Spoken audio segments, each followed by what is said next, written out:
Maraming salamat sa pagpunta ninyo sa Duterte Street para magpakita ng suporta kay dating Pangulong Rodrigo Duterte. Pinapaabot niya ang kanyang pagpapasalamat sa inyong lahat at lagi niyang sinasabi na huwag daw kayo magsakripisyo para sa kanya. Pero lagi ko din sinasabi na alam nyo na, lagi naming napapaabot yung ganyan na mensahe, pero tuloy-tuloy pa rin yung pagpunta ninyo dito sa Den Haag at magpapakita na sa kanya. Kaya maraming salamat. Ano ba? Nalulungkot at nakakagalit yung nangyari yung nangyayari sa ating bayan ngayon. Lalong-lalo na doon sa pagpapakita ng disrespect sa institusyon ng Senado. Sinasabi ko naman noong una pag tinanong ako sa ICC warrant, sabi ko nga hindi pwede yan dahil ang mga foreign courts at foreign tribunals wala silang jurisdiction sa loob ng Pilipinas. Kaya wala ding visa lahat ng mga issuances ng foreign courts at foreign tribunals sa Pilipinas. Maliban na lang kung ipasok yan sa loob ng local courts. At yung local courts ang mag-issue ng kanyang sariling Philippine order base doon sa mapag-usapan sa kaso. Yun ang dapat na proseso.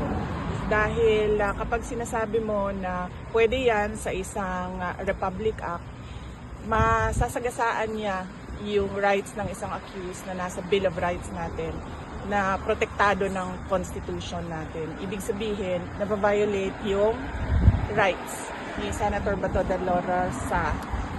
At nakita na natin noon. Kaya nga, 'di ba, nung nangyari yung pagkidnap kay dating Pangulong Rodrigo Duterte, sa paningin ng buong mundo, ang tawag nila doon ay extraordinary rendition. Hindi yon surrender. Kasi sa pilitan mong kinuha yung isang tao sa bayan niya at dinala mo sa ibang bayan. Kaya yun yung opinion at paningin ng buong mundo sa nangyari noon. Ganyan din yung sinusubukan nilang gawin ngayon kay Senator Bato de la Rosa. At hindi nga yan. Hindi siya pwede. Dahil meron tayong Constitution na sinusunod. Lahat naman sila nagsasabi, di ba, na para tayo sa Constitution. Pero kapag ang administrasyon na ang gumalaw, wala nang Constitution, wala nang batas, puro na lang pang-aabuso, pananakot at dahas.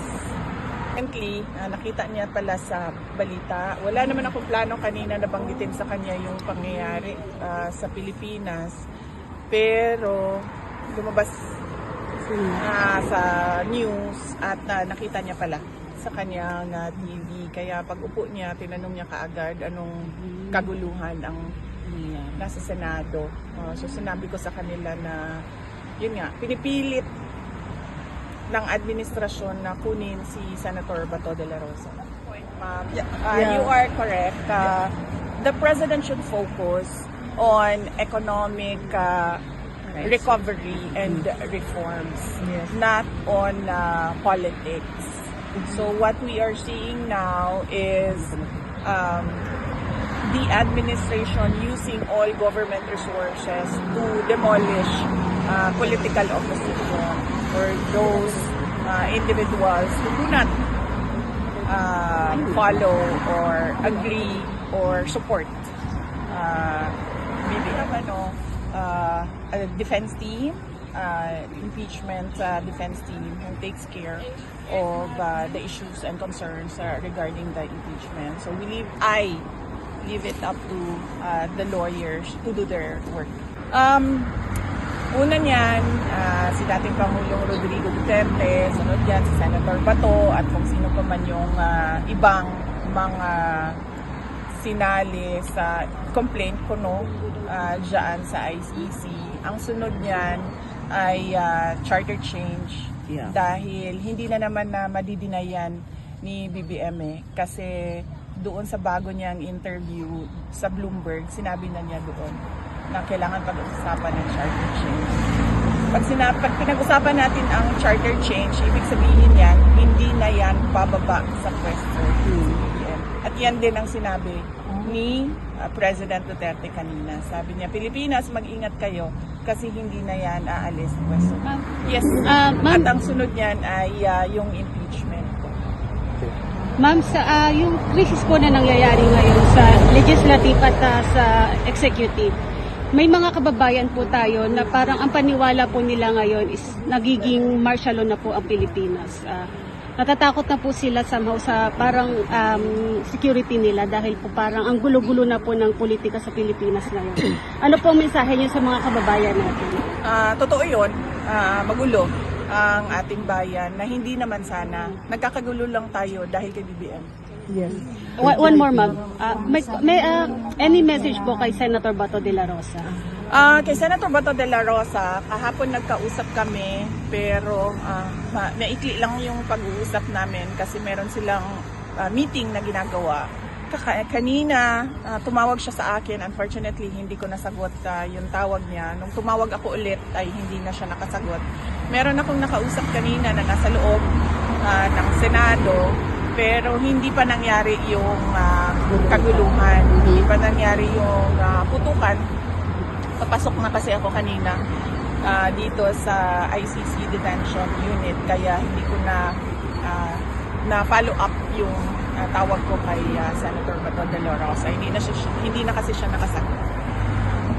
Maghahanap ako mamaya ng tao na pwede kasama niya or pwedeng kumausap sa kanya para matanong kung paano magbigay ng suporta o ano yung mga kailangan niya na pwede namin itulong sa kanya paano magbigay ng support. What you are witnessing sa bayan natin is grave abuse of power. What you are witnessing sa bayan natin is grave abuse of power. And mag-usap na tayo, ma'am. Nais magbigay ng isang statement tungkol sa mga pangyayari sa Senado ngayong gabing ito. Wala pong instruction kahit na kanino na hulihin si Senator Bato. At ang nangyari, ang NBI, sinabihan ko nung lumabas yung resolution ng Supreme Court, mga alas 4 yung kaninang hapon, ay sinabi ko, umalis na kayo dyan. Nag-comply naman sila. Kaya nung kausap ko si Director Matibag, sabi niya walang NBI doon, nandito lahat kami sa opisina.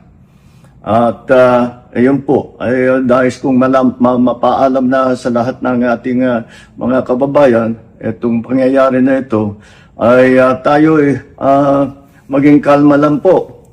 Nakausap ko na si Senate President Alan Cayetano, at nag-agree kami. We agree that the thing to do now is to tell our people all to calm down. And we will get to the bottom of this. Alamin natin kung sino ang gumawa nitong gulo na ito. Ito ba ay talagang nagka-inkwentro lang? O ito ba ay may kasama sa mga distab? O nagsusimula ng gulo? Kailangan po natin malaman yan. Kaya mag-iimbestiga sabay ang Senado at saka ang PNP tungkol dito. Masasabi ko lang at para hindi po mag-alala ang taong bayan, hindi po gobyerno ang gumawa nito. Walang pumasok na tigalabas na sundalo, na militar, na NBI sa Senado.